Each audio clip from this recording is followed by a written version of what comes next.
look at my career, Asha, is, there are three phases. Right after I got my master's in computer science, I went to work on Wall Street. I was writing code, software, and the first few assignments included a $5 billion portfolio we were writing the software for.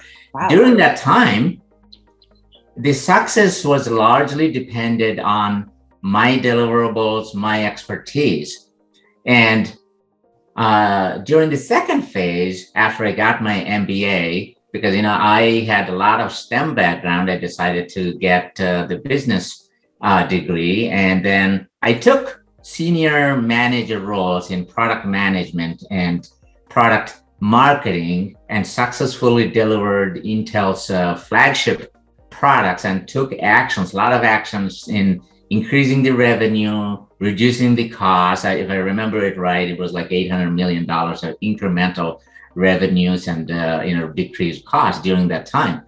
And then I became the chief of staff to the general manager. In those days, desktop business was pretty big. It was a $30 billion business. So I became the chief of staff to the general manager. I worked on very interesting projects, including the Xbox 360 in those days with Microsoft, negotiating that deal. And then I also worked on the COO's strategy team, and we created Intel's product and manufacturing strategy that lasted for the next 10 years. And when I look back, most of the achievements during that phase two, they were the result of heavy teamwork. It's, the teams are super critical. Everywhere teams are critical, but I felt during that time, it was the success came all because of the teams. And then the phase three, as I grew to be a senior leader, where the focus has shifted to setting the direction, leading the leaders. And it started with establishing a new business unit. Actually, my boss at that time and myself, we went to China to start a new business unit because, the emerging markets like China were becoming very, very important.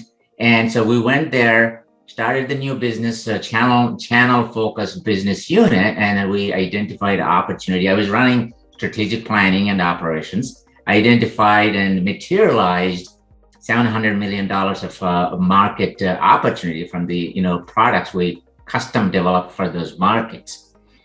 And now I have a great fortune of being where I am today as the VP of Global Operations for Autodesk, where I turned the operations to be the best in class in every conceivable metric, from CSAT, employee engagement, export compliance, and many areas. And I also led a big digital transformation program. This was done by setting the direction, empowering my leaders to do the right things, and having the checks, and making sure that we're also taking care of the customers really well. And prior to coming to Autodesk, I ran the operations for two business units of ADP. It was a turnaround situation. Those two business units had 200 million plus annual revenues. And there, I took my previous training and experience in the operational excellence and customer first approach and used that to turn those two business units around. So that briefly is my journey. I'll tell you one thing. I had the great fortune to work with very smart people, and I had great bosses who understood the value I brought. And then also, I would tell you, I'm very blessed to have great teams, including my current one. I would say this is very humble. They always deliver, get the things done. So I feel very blessed.